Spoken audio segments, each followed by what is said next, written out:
উমরা না করতে পারলেও অন্তত কিছু সওয়াব তো পেলাম ওই দুর্গতদের জন্য। আর কি এই টাকাটা আমি জমাচ্ছিলাম উমরা করার জন্য। আমি আজ খুবই আনন্দিত যে সবার জন্য আমি কিছু টাকা ডোনেশন করতে পেরেছি। আমার টাকার অ্যামাউন্ট হচ্ছে 14,500 টাকা।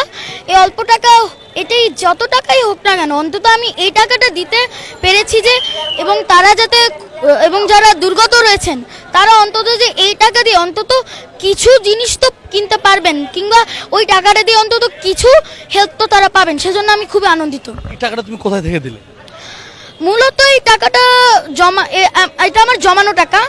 গত 2 বছর বা 3 বছর হয়তো এই সময়ের মধ্যে আমি একটু একটু করে জমিয়েছি, এবং আজকের এই টাকাটা দেওয়ার, হয়তো আমি আরও জমাতাম, তবে আজকের এই টাকাটা দেওয়ার উদ্দেশ্য ছিল যারা দুর্গত রয়েছেন তাদের ত্রাণ বিতরণের জন্য। এর 50% সব আমি আশা করি আমার পিতামাতার যেন থাকে, কারণ আমার পিতামাতাই আমাকে এখানে ত্রাণ বিতরণের জন্য খুবই উৎসাহিত করেছেন।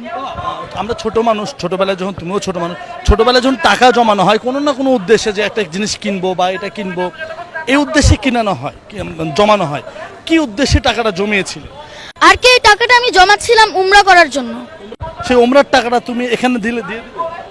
জি, কারণ ও উমরা আল্লাহ যদি আমাকে তৌফিক দান করেন তাহলে আমি ইনশাল্লাহ আবার যেতে পারবো, কিন্তু ওই মানুষগুলোর যদি একবার মৃত্যু হয়ে যায়, কে যাবে জান্নাতে, কে যাবে জাহান্নামে, কে হচ্ছে যে কবরে আযাব পাবে, কে শান্তি পাবে, তা তো কেউ বলতে পারে না। আর একটা মানুষের প্রাণ অনেক ভ্যালুয়েবল জিনিস, তার জীবনটা চলে গেলে হয়তো তার পরিবারটাও শেষ হয়ে যেতে পারে, তাই আমি আমার এই টাকাটা তাদের জন্য দিচ্ছি।